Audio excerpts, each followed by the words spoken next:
ನಮಸ್ಕಾರ. ನನ್ನ ಮಧುರಶ್ರೀ ಕನ್ನಡ ಸಹಾಯಕ ಪ್ರಾಧ್ಯಾಪಕಿ. ಇವತ್ತಿನ ತರಗತಿಯಲ್ಲಿ ನಾನು ಕುವೆಂಪುರವರ ಒಂದು ಪ್ರಸಿದ್ಧ ಕವಿತೆಯಾಗಿರುವಂತಹ ಯಾವ ಕಾಲದ ಶಾಸ್ತ್ರ ಅನ್ನುವಂತಹ ಕವಿತೆಯ ಆಶಯವನ್ನು ತಿಳ್ಕೊಳ್ಳೋಣ. ಈ ಒಂದು ರಾಷ್ಟ್ರಕವಿ ಕುವೆಂಪುರವರ ಈ ಒಂದು ಕವಿತೆಯನ್ನು ಅವರು ರಚನೆ ಮಾಡಿರುವಂತಹ ಕೋಗಿಲೆ ಮತ್ತು ಸೋವಿಯತ್ ರಷ್ಯಾ ಅನ್ನುವಂತಹ ಒಂದು ಕವನ ಸಂಕಲನದಿಂದ ಆರಿಸ್ಕೊಳ್ಳಲಾಗಿದೆ. ಇನ್ನು ಈ ಒಂದು ಕವಿತೆಯ ಬಗ್ಗೆ ಹೇಳೋದಾದರೆ ಏನು, ಯಾವ ಕಾಲದ ಶಾಸ್ತ್ರ ಅನ್ನುವಂಥದ್ದು. ಈ ಕವಿತೆಯ ಬಗ್ಗೆ ಹೇಳೋದಾದರೆ ಇಲ್ಲಿ ಕವಿ ಹೇಳ್ತಾ ಹೋಗ್ತಾರೆ. ಏನಂತ ಪ್ರಶ್ನೆ ಮಾಡ್ತಾ ಇದ್ದಾರೆ ನೋಡಿ. ಮೊದಲನೇ ಪ್ಯಾರದಲ್ಲಿ, ಯಾವ ಕಾಲದ ಶಾಸ್ತ್ರವೇನು ಹೇಳಿದರೇನು, ಎದೆಯ ದನಿಗೂ ಮಿಗಿಲು ಶಾಸ್ತ್ರವಿಹುದೇನು, ಎಂದೋ ಮನು ಬರೆದಿಟ್ಟುದು ಇಂದೆಮಗೆ ಕಟ್ಟೇನು, ನಿನ್ನೆದೆಯ ದನಿಯೇ ಋಷಿ ಮನು ನಿನಗೆ ನೀನು. ನೋಡಿ, ಇಲ್ಲಿ ಕವಿ ಹೇಳ್ತಿದ್ದಾರೆ ಯಾವ ಕಾಲದ ಶಾಸ್ತ್ರ ಏನು ಹೇಳಿದಾರೇನು ಅಂತೇಳ್ಬಿಟ್ಟು. ಅಂದರೆ ನಮ್ಮಲ್ಲಿ ಕೆಲವೊಂದಷ್ಟು ಶಾಸ್ತ್ರಗಳಿದ್ದಾವೆ. ಏನು ಶಾಸ್ತ್ರಗಳು ಅಂತ ಹಿಂದಿನ ಕಾಲದವರು ಹೇಳಿದಂತಹ ಶಾಸ್ತ್ರಗಳು, ಈಗ ಹಳೆಯ ಕಾಲದ ಶಾಸ್ತ್ರಗಳು. ಆ ಶಾಸ್ತ್ರಗಳು ಅವರು ನೋಡಿ, ಹಂಗೆ ಮಾಡಬಾರ್ದು, ಹಿಂಗೆ ಮಾಡಬಾರ್ದು, ಅವತ್ತಿನ ಕಾಲದಲ್ಲಿ ಅದನ್ನು ಹೇಳಿದ್ದಾರೆ, ಅವತ್ತು ಹಂಗಂತ ಹೇಳಿದ್ದಾರೆ, ಯಾಕೆ ಗೊತ್ತಿಲ್ಲ, ಹಿಂದಿನವ್ರು ಹೇಳಿದ್ದಾರೆ ಹಂಗೆ ಮಾಡಬಾರ್ದು ಅಂತೇಳ್ಬಿಟ್ಟು ನಮ್ಮಲ್ಲಿ ಹೇಳ್ತಿರ್ತಾರೆ. ಆಯಿತಾ. ಕೆಲವೊಂದು ವಿಚಾರಗಳನ್ನು ನಮಗೆ ಮಾಡೋದಕ್ಕೆ ಬಿಡೋದೇ ಇಲ್ಲ. ಈಗ ಉದಾಹರಣೆಗೆ ಕೆಲವೊಂದು ಕಡೆ ಒಂದು ಪದ್ಧತಿ, ಸಂಜೆ 6 ಗಂಟೆಯ ಮೇಲೆ ಕಸವನ್ನು ಗುಡಿಸಿ ಆಚೆಗೆ ಬಿಸಾಡಬಾರ್ದು ಅಂತೇಳ್ಬಿಟ್ಟು. ಯಾಕೆ ಅಂತಂದರೆ ಹಿಂದಿನವ್ರು ಹೇಳಿದ್ದಾರೆ ಅದನ್ನು ಮಾಡಬಾರ್ದು ಅಂತ ಹೇಳಿರುವಂಥದ್ದು. ಆಯಿತಾ. ಈಗ ಈ ಥರ ಯಾವುದೋ ಕಾಲದಲ್ಲಿ ಹೇಳಿರುವಂತಹ ಶಾಸ್ತ್ರಗಳನ್ನ ಅನುಸರಿಸಿಕೊಂಡು ನಾವು ಇವತ್ತು ಕೆಲವು ಆಚರಣೆಗಳನ್ನ ಮಾಡ್ತಾ ಇದ್ದೀವಿ. ಆಯಿತಾ. ಆದರೆ ಇಲ್ಲಿ ಕವಿ ಪ್ರಶ್ನೆ ಮಾಡ್ತಿದ್ದಾರೆ, ಯಾವುದೋ ಕಾಲದಲ್ಲಿ ಯಾವುದೋ ಒಂದು ಶಾಸ್ತ್ರ ಹೇಳಿದೆ, ಏನೋ ವಿಚಾರವನ್ನು ಹೇಳಿದೆ, ಆದರೆ ನಿಜ ಹೇಳಬೇಕು ಅಂದರೆ ಶಾಸ್ತ್ರ ಹೇಳಿರೋದೇ ಅದೇ ಪರಮ ಸತ್ಯ ಅಂತ ಏನೂ ಅಲ್ಲ. ಅದಕ್ಕೂ ಮೀರಿ ನಮ್ಮ ಹೃದಯದ ಮಾತು, ಎದೆಯ ದನಿ ಎಷ್ಟು ಚೆನ್ನಾಗಿ ಹೇಳ್ತಾರೆ ನೋಡಿ. ಎದೆಯ ದನಿ, ನಮ್ಮ ಹೃದಯದ ಮಾತು, ನಮ್ಮ ಮನಸ್ಸಿನ ಮಾತು ಆ ಒಂದು ಸಂದರ್ಭದಲ್ಲಿ ಏನು ಹೇಳುತ್ತೋ ಅದಕ್ಕೂ ಮಿಗಿಲಾದಂತಹ ಶಾಸ್ತ್ರ ಇನ್ಯಾವುದೂ ಇಲ್ಲ.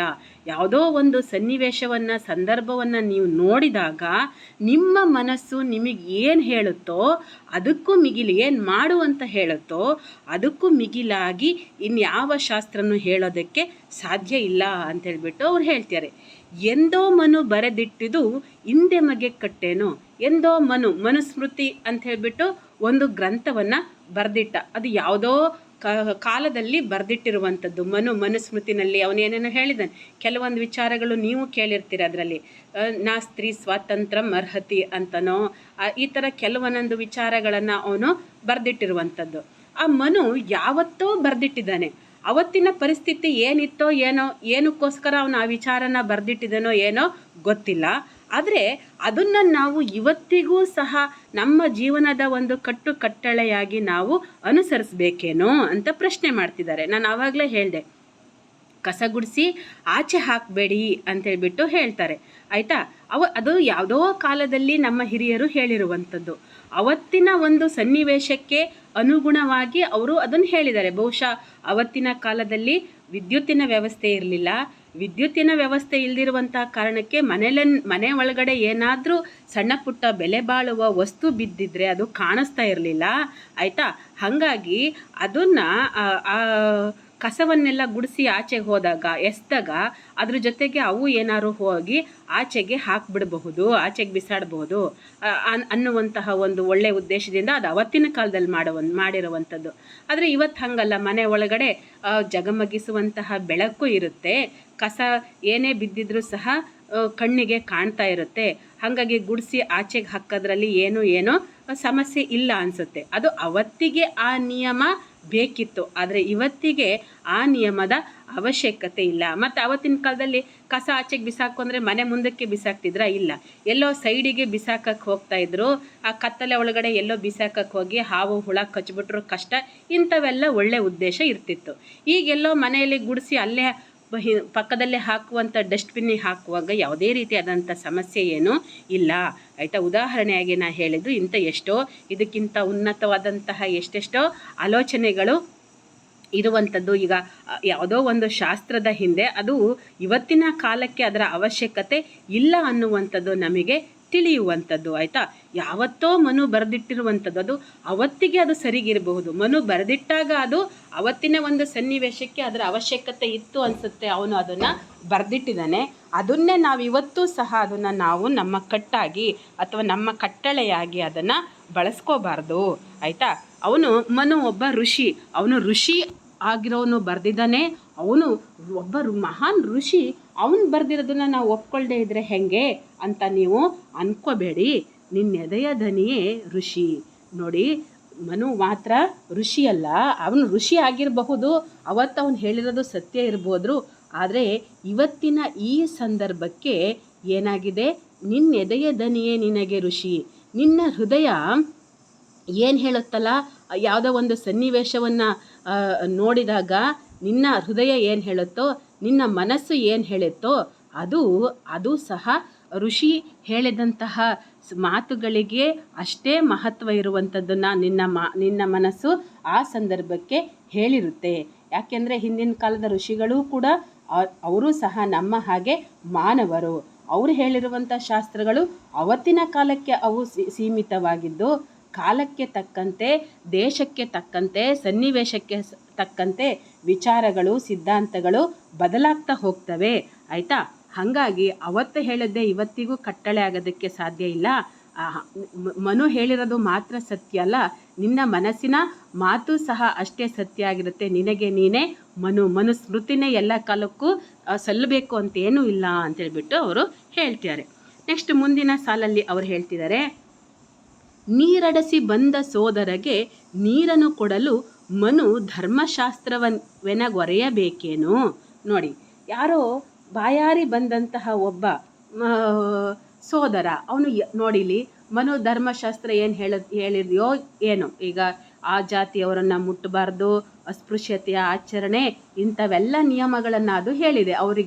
ಅವರಿಗೆ ನೀರನ್ನು ಕೊಡಬಾರ್ದು, ಈ ಎಲ್ಲ ವಿಚಾರಗಳನ್ನು ಹೇಳಿದೆ. ಆದರೆ ನಿಜ ಹೇಳಬೇಕು ಅಂತಂದರೆ ಏನು, ಮನುಷ್ಯರೆಲ್ಲರೂ ಒಂದೇ, ಎಲ್ಲರೂ ಸಹ ಪರಸ್ಪರ ಸಹೋದರರು ಆಯಿತಾ.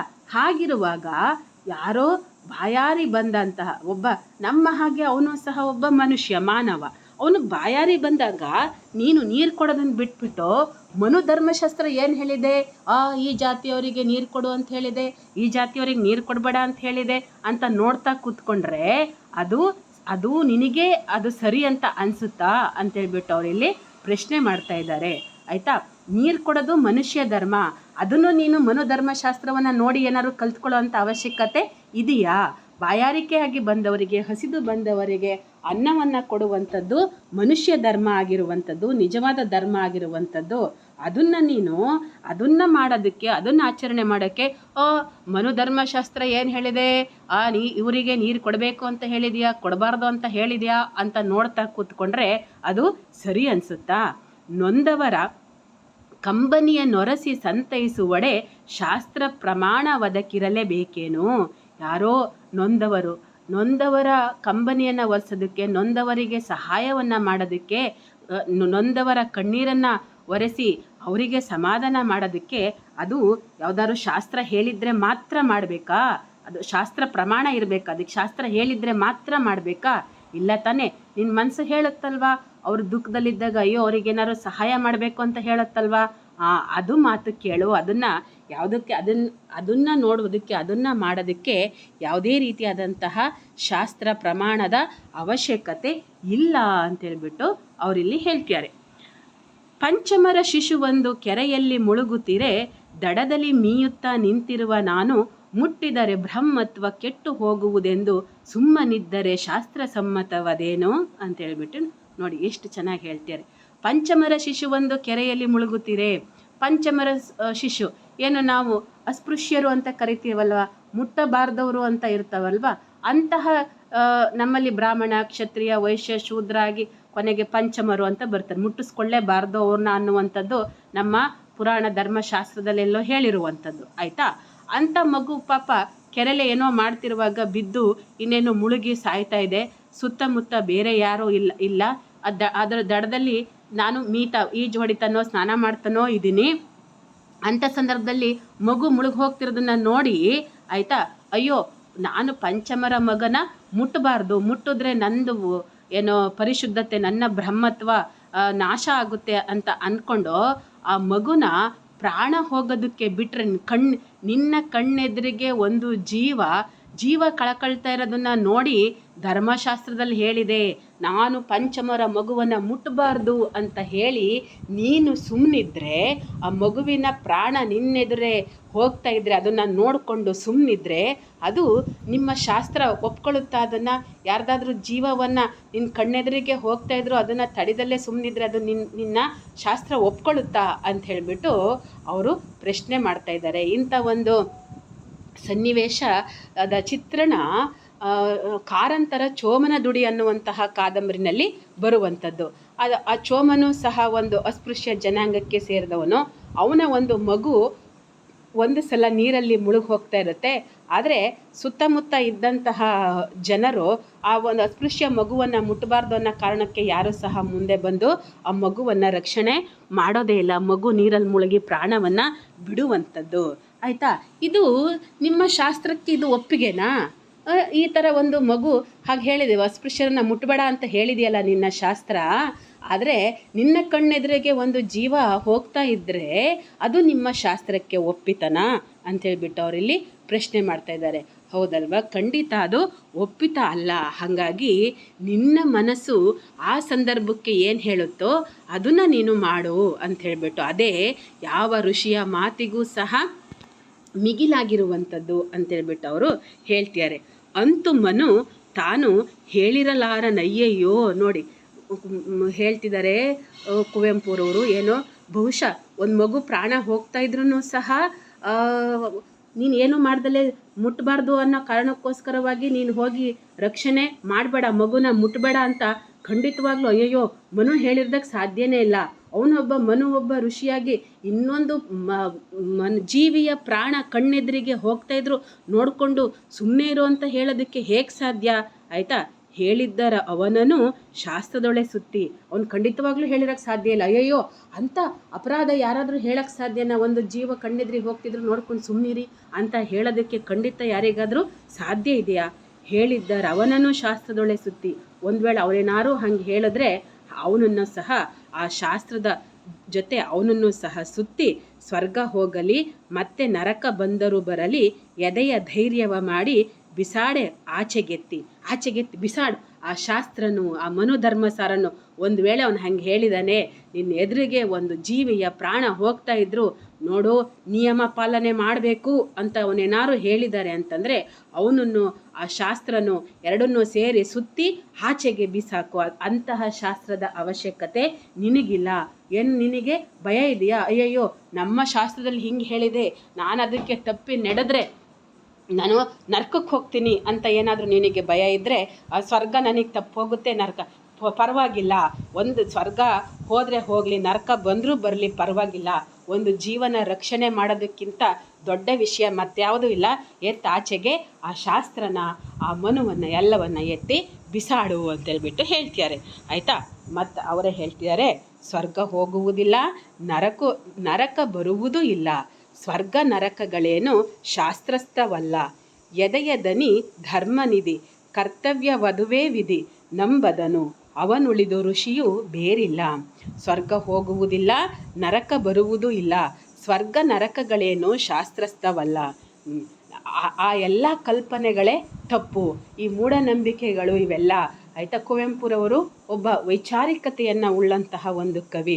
ಆಯಿತಾ, ನೀವು ಅಂದ್ಕೊಂಡಿರೋಂಗೆ ಈ ಥರ ಶಾಸ್ತ್ರದಲ್ಲಿ ಹೇಳ್ದಲೇ ಇರೋ ಹಾಗೆ ಅಥವಾ ಶಾಸ್ತ್ರದಲ್ಲಿ ಹೇಳಿರುವ ಹಾಗೆ ನಾನು ಮಾಡ್ದಲೇ ಹೋದರೆ ಆಯಿತಾ ಎಲ್ಲ ನನಗೆ ಸ್ವರ್ಗ ಹೋಗ್ಬಿಡುತ್ತೆ, ನರಕ ಬಂದ್ಬಿಡುತ್ತೆ ಅಂತೆಲ್ಲ ಇದೆಯಲ್ಲ, ಅದೆಲ್ಲ ಏನೂ ಸಹ ಇಲ್ಲ. ಆಯಿತಾ, ಅವು ಶಾಸ್ತ್ರದಲ್ಲಿ ಬಂದಿರುವಂತಹ ವಿಚಾರಗಳು ಇರಬಹುದೇನೋ, ಆದರೆ ಅವ್ಯಾವೂ ಸಹ ನಿಜವಾದಂಥವು ಅಲ್ವೇ ಅಲ್ಲ. ನಿನ್ನ ಎದೆಯ ದನಿ, ನಿನ್ನ ಮನಸ್ಸು, ನಿನ್ನ ಹೃದಯದ ಮಾತು ಏನು ಹೇಳುತ್ತೋ ಅದೇ ಧರ್ಮವಾಗಿರುತ್ತೆ, ಅದೇ ಕರ್ತವ್ಯವಾಗಿರುತ್ತೆ. ಆ ಮನಸ್ಸಿನ ಮಾತನ್ನೇ ನಂಬಬೇಕೇ ಹೊರತು ನೀನು ಇನ್ನು ಯಾವ ಶಾಸ್ತ್ರಗಳು ಹೇಳಿರುವಂಥದ್ದನ್ನು ನೀನು ನಂಬಬೇಡ. ನೀನು ಸ್ವತಂತ್ರವಾಗಿ ಆಲೋಚನೆಯನ್ನು ಮಾಡು, ಸ್ವಂತವಾಗಿ ಆಲೋಚನೆ ಮಾಡು. ನಿನಗೂ ಸಹ ದೇವರು ವಿಚಾರ ಮಾಡುವಂಥ ಶಕ್ತಿಯನ್ನು ಕೊಟ್ಟಿದ್ದಾನೆ, ಆಯಿತಾ. ನಿನಗೂ ಸಹ ಬುದ್ಧಿವಂತಿಕೆ ಇದೆ, ವಿಚಾರ ಮಾಡುವಂಥ ಶಕ್ತಿ ಇದೆ. ನೀನೇ ವಿಚಾರ ಮಾಡಿ ನೋಡು, ಆಯಿತಾ. ವಿಚಾರ ಮಾಡಿ ನಿನ್ನ ಮನಸ್ಸು ಏನು ಹೇಳುತ್ತೋ ಅದನ್ನು ನೀನು ಮಾಡು. ಹಾಗಾಗಿ ನಿನ್ನ ಮನಸ್ಸಿನಿಗಿಂತ ಬೇರೆ ಋಷಿ ಖಂಡಿತವಾಗಿಯೂ ಸಹ ಇಲ್ಲ. ಯಾಕಂದರೆ ಹಿಂದಿನ ಋಷಿಗಳು ಮಾನವರೇ ನಮ್ಮಂತೆ, ಅವರು ಸಹ ನಮ್ಮ ಹಾಗೇ ಮನುಷ್ಯರು, ಆಯಿತಾ. ಅವರು ಯೋಚನೆ ಮಾಡಿ ಅವತ್ತಿನ ಕಾಲಕ್ಕೆ, ಆ ಸಂದರ್ಭಕ್ಕೆ, ಆ ಸನ್ನಿವೇಶಕ್ಕೆ ಏನು ಬೇಕಿತ್ತೋ ಅದನ್ನು ಅವರು ಮಾಡಿದ್ದಾರೆ, ಆಯಿತಾ. ಅದು ಅವರ ಶಾಸ್ತ್ರ ಏನಿತ್ತೋ ಅದು ಅವತ್ತಿನ ಕಾಲಕ್ಕೆ ಅದು ಸರಿಯಾಗಿತ್ತು, ಆಯಿತಾ. ಯಾವುದೋ ಮುಟ್ಟಿನ ಸಮಯದಲ್ಲಿ ಮಹಿಳೆಯರು, ಹೆಂಗಸರು ಒಂದು ಸ್ಥಳದಲ್ಲಿ ಕೂತ್ಕೊಂಡಿರಬೇಕು ಅನ್ನುವಂಥದ್ದು, ಓಡಾಡಬಾರ್ದು, ಅಲ್ಲಿ ಹೋಗಬಾರ್ದು, ಇಲ್ಲಿ ಹೋಗಬಾರ್ದು. ಅವತ್ತಿನ ಕಾಲದಲ್ಲಿ ಇಷ್ಟು ವೈಜ್ಞಾನಿಕವಾದಂತಹ ನಮ್ಮ ಮುಟ್ಟಿನ ಸುರಕ್ಷತೆಯನ್ನು ಕಾಪಾಡಿಕೊಳ್ಳುವಂತಹ ವಸ್ತುಗಳು ಯಾವುವು ಲಭ್ಯವಿಲ್ಲದ ಕಾಲದಲ್ಲಿ ಅದು ಬೇಕಿತ್ತು, ಅವಶ್ಯಕತೆ ಇತ್ತು. ಅವತ್ತಿನ ಕಠಿಣ ಕೆಲಸಗಳಿಗೆ ಮಹಿಳೆಯರಿಗೆ ವಿಶ್ರಾಂತಿನೂ ಬೇಕಾಗಿತ್ತು, ಅದನ್ನು ಮಾಡೋಕ್ಕಾಗ್ತಿರ್ಲಿಲ್ಲ. ಹಾಗಾಗಿ ಒಳ್ಳೆಯ ಉದ್ದೇಶದಿಂದ ಅವರು ಆ ಒಂದು ನಿಯಮವನ್ನು ಜಾರಿಗೆ ತಂದಿದ್ರೇನೋ. ಆದರೆ ಇವತ್ತು ಮುಟ್ಟು ಅನ್ನುವಂಥದ್ದು ಮಹಿಳೆಯರಿಗೆ ಅದರದ ಒಂದು ಸುರಕ್ಷತೆಗೆ ಸಾಕಷ್ಟು ಕ್ರಮಗಳಿರುವಾಗ ಅಂತಹ ಕಠಿಣ ಶ್ರಮದ ಕೆಲಸಗಳಿಲ್ದಲೇ ಇದ್ದರೆ ಅವಳು ಮನೆಯಲ್ಲಿ ಎಲ್ಲಿ ಬೇಕಾದ್ರಲ್ಲಿ ಓಡಾಡೋದ್ರಲ್ಲಿ ಯಾವುದೇ ಅಡ್ಡಿ ಆತಂಕನೂ ಇಲ್ಲ. ಇವತ್ತಿಗೂ ಸಹ ನೀನು ಒಂದು ರೂಮ್ನಲ್ಲಿ ಆಚಿನಲ್ಲಿ ಕುತ್ಕೋ ಅನ್ನುವಂಥದ್ರಲ್ಲಿ ಅರ್ಥ ಏನೂ ಇಲ್ಲ, ಆಯಿತಾ. ಅದು ಅವತ್ತಿಗೆ ಅವಶ್ಯಕತೆ ಇತ್ತು, ಅವತ್ತು ಮಾಡಿದ್ದಾರೆ. ಆದರೆ ಅದು ಇವತ್ತಿಗೆ ಬೇಕಂತ ಏನೂ ಇಲ್ಲ. ಹಾಗಾಗಿ ಶಾಸ್ತ್ರಗಳು ಏನು ಹೇಳಿರುತ್ತೋ ಅದು ಕಾಲಕ್ಕೆ ತಕ್ಕ ಹಾಗೆ, ಕಾಲ ಬದಲಾದ ಹಾಗೆ ನಿಯಮಗಳು ಸಹ ಬದಲಾಗ್ತಾ ಹೋಗ್ತವೆ. ಕಾಲಕ್ಕೆ ತಕ್ಕ ಹಾಗೆ, ದೇಶಕ್ಕೆ ತಕ್ಕ ಹಾಗೆ ಅವು ಶಾಸ್ತ್ರಗಳು ಬದಲಾಗುತ್ತೆ. ಅವತ್ತು ಹೇಳಿದ್ದು ಇವತ್ತಿಗೂ ಸಹ ಅದು ಸೂಕ್ತವಾಗಬೇಕು ಅಂತ ಏನೂ ಇಲ್ಲ. ಹಾಗಾಗಿ ನಮ್ಮ ಹೃದಯವೇ ನಮಗೆ ಶ್ರೀ ಧರ್ಮಸೂತ್ರ. ನಮ್ಮ ಹೃದಯ ಏನು ಹೇಳುತ್ತೋ ಅದೇ ನಮಗೆ ಧರ್ಮಸೂತ್ರ. ಅದನ್ನು ಪಾಲನೆ ಮಾಡಿ ಅಂತ ಹೇಳಿಬಿಟ್ಟು, ಆಯಿತಾ, ಒಂದು ಸಾಮಾಜಿಕ ಕಳಕಳತೆಯೊಂದಿಗೆ ವೈಚಾರಿಕತೆಯನ್ನು ಬೋಧಿಸುವಂತಹ ಒಂದು ಪದ್ಯ ಇದಾಗಿದೆ. ಎಲ್ಲ ಧರ್ಮಗಳಿಗಿಂತಲೂ ಮನುಷ್ಯತ್ವದ ಧರ್ಮ ಅದೇ ಶ್ರೇಷ್ಠ. ಯಾವ ಕಾಲದ ಹೇಳುವ ಶಾಸ್ತ್ರಗಳಿಗಿಂತಲೂ ಏನು ನಮ್ಮ ಮನಸ್ಸು ಹೇಳುತ್ತೋ ಅದೇ ಸತ್ಯ ಅನ್ನುವಂಥದ್ದನ್ನು ಈ ಕವಿತೆಯ ಮೂಲಕ ಕುವೆಂಪುರವರು ತಿಳಿಸಿದ್ದಾರೆ.